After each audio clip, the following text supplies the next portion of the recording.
കേരളത്തിലെ ഇടതുപക്ഷത്തിന്റെ ഗവൺമെന്റ് ചൂരൽമല മുണ്ടക്കൈ ദുരന്തത്തിൽ അകപ്പെട്ട ആളുകൾക്ക് പുനരധിവാസത്തിന്റെ ഭാഗമായി ടൗൺഷിപ്പിൽ നിർമ്മിച്ചു നൽകുന്ന വീടുകളുടെ പ്രവൃത്തി ഏറെ മുന്നോട്ട് പോയിക്കൊണ്ടിരിക്കുകയാണ്. നമുക്ക് ഓരോ വയനാട്ടുകാരനും ഓരോ മലയാളിക്കും ഓരോ കേരളീയനും ഏറെ അഭിമാനത്തോടു കൂടിയാണ് ഈ പ്രവൃത്തിയെ നോക്കിക്കാണാൻ വേണ്ടി സാധിക്കുന്നത്. കാരണം ലോകത്തിനാകെ മാതൃകയാകുന്ന രൂപത്തിലാണ് നമ്മുടെ ടൗൺഷിപ്പ് കൽപ്പറ്റയിൽ പണി പൂർത്തീകരിച്ചു കൊണ്ടേയിരിക്കുന്നത്. മാർച്ച് മാസം 1-ാം തീയതി രാവിലെ 11 മണിക്ക് നമ്മോട് ബഹുമാനപ്പെട്ട മുഖ്യമന്ത്രി സഖാവ് പിണറായി വിജയൻ ഇതിന്റെ പ്രവൃത്തി ഉദ്ഘാടനത്തിലേക്ക് കടക്കുകയാണ്.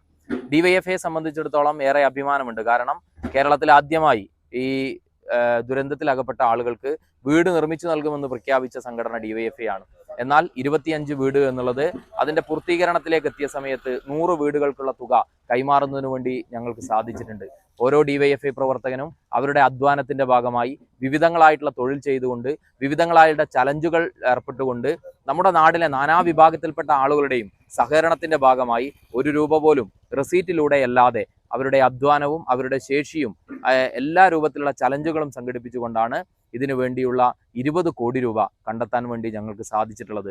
അതുകൊണ്ട് തന്നെ ടൗൺഷിപ്പിന്റെ പണി ഇവിടെ പൂർത്തീകരിക്കുമ്പം ഞങ്ങൾക്ക് ഏറെ അഭിമാനമുണ്ട്.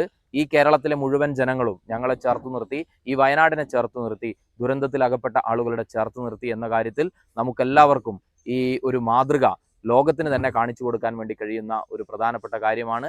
ഓരോ ആളുകൾക്കും അഭിമാനത്തോടുകൂടെ ഈ ടൗൺഷിപ്പിനെ ഇവിടെ വന്നാൽ നോക്കി കാണാൻ വേണ്ടി കഴിയും.